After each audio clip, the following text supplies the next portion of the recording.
fact of life. If you look at everybody around the room, one question: where did you come from? A question that I've been asking every day of my life.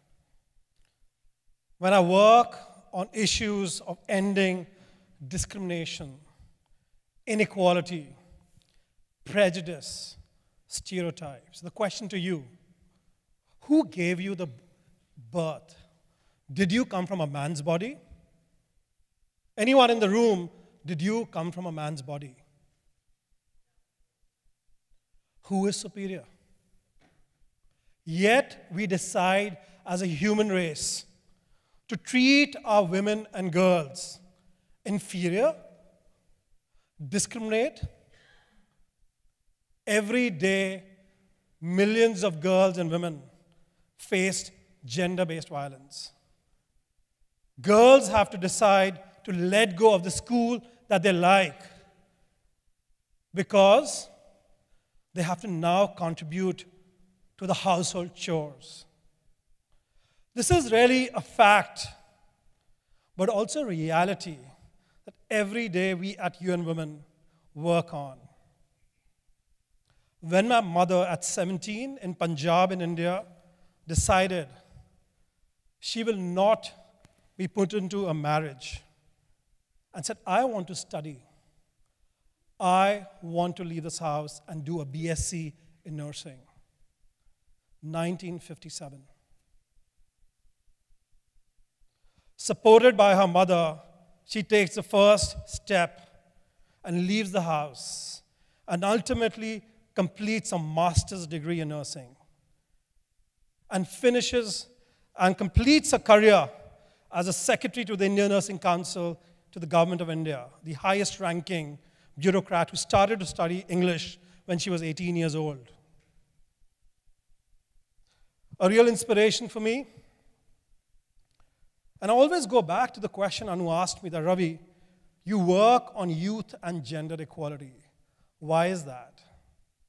And that's the story I want to tell you right on the screen. In the UN system, we've been working on youth issues for many, many decades. We work on women's issues, we work on gender issues. But two important moments in the last few years changed the way the world came around gender equality. The first was the year 2000. The MDGs, the Millennium Development Goals, were being adopted. But the goal number 3 here was to promote gender equality. Imagine half of humanity just promoting gender equality. Is that right? So the existence that we belong, everybody in the room and across the world, owes our existence to women. And we want to promote gender equality. 2015 was a very critical milestone. We moved from the MDGs to something called the Sustainable Development Goals. And along with many women's organizations across the world, UN Women worked to secure the goal number 5, which is not just to promote gender equality, but to achieve gender equality by year 2030. A planet 50-50 by 2030. I want to take you to the next slide, which is very much about the correlation we see again and again. There's not a single conversation, be it biotechnology, engineering, or about social inclusion, education, public spaces, architecture, and so on and so forth, that does not intervene with gender inequalities.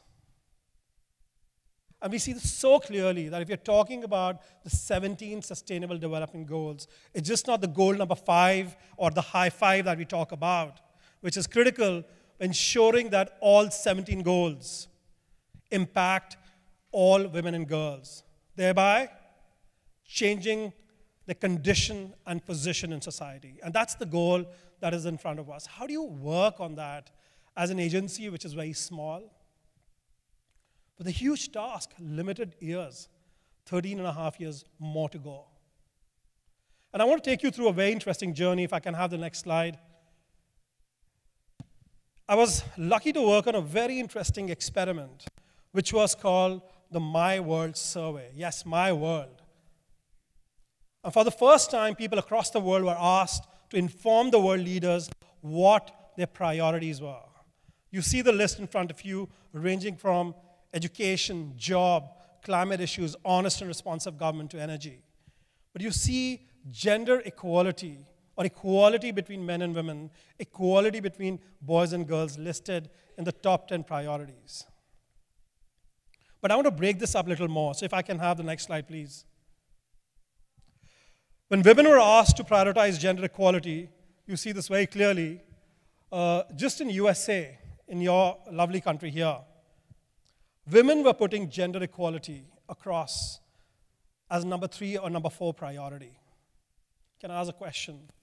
Where do you think men in this country put gender equality in a list of 16? Friends? Sorry? Okay, let's see it.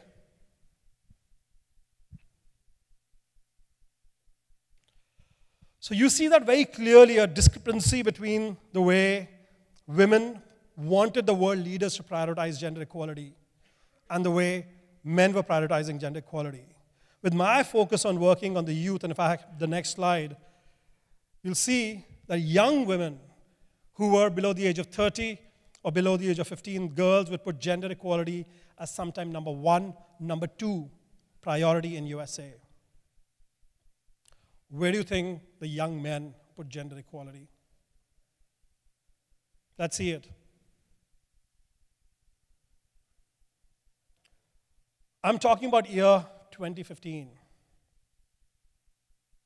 I'm talking about before anything happened in this country.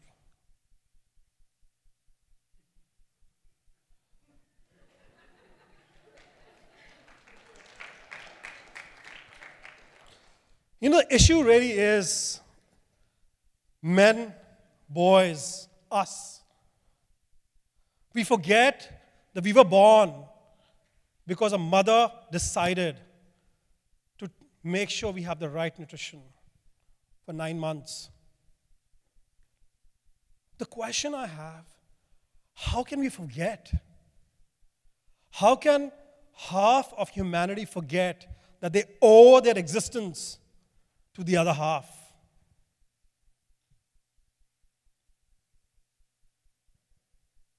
And for us, this is one of the biggest challenges. And I love my work because every day I work with amazing young men and young women in all binaries coming together on a very important purpose: equality. Gender equality is about equality. It's not rocket science. Unfortunately or fortunately, it's about human behavior. I could perhaps distribute polio drops, do some vaccinations to prevent tuberculosis, right? I wish I had a vaccine to ensure that everybody on this planet treated another human being as equal. As a father of a 2.5-year-old daughter, I really want to ensure that the steps we take right now make sure by year 2030, whether through the life cycle or ecological processes, are creating a world where both girls and boys are treated as equal. Let me show you the solutions that we are trying to work on. If I have the next slide, please. Move on to the next one, please. Sustainable Development Goals. And I really do a calling here to everybody here because we cannot do this alone. If you're looking at a solution on climate change, you're looking at a solution on peace and security. You want to create more jobs. You want to end hunger, eliminate poverty, or reduce all forms of discrimination. Remember that all 17 goals impact women and girls. Because the ones who are most left out, the ones who are going hungry every day, are the ones who are violated every day. A majority of them make women and girls. So if I have the next slide, please. Gender equality is luckily for me, and I feel very, very happy, For me, I don't work, I love my organization, I work for UN Women, but I work for a purpose. The purpose is what is very critical for me. So if everybody wants to give a high five for goal number 5, and you remember to keep on this high five with you. So this is what we do now. If we can move to the next one. Given the challenge by the organization and my, boss was to really look at working with young people. 1.8 billion young women and young men. Actually, I'm wrong. There are more young men on this planet than young women. A lot of young women we lost because of femicide.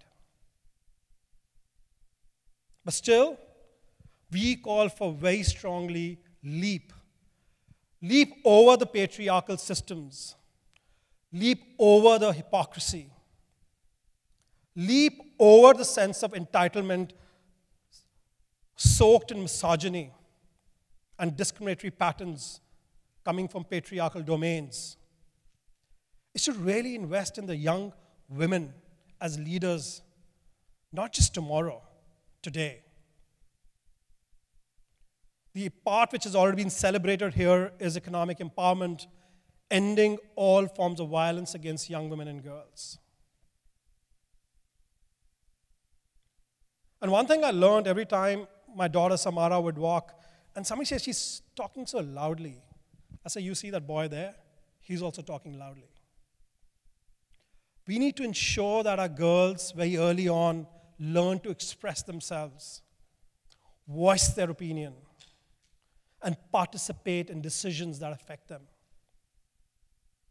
I still remember going for one of the very critical political leaders' launch party, and somebody interviewed me and they said, why is this 4-month-old daughter here? She was the youngest with me on my lap.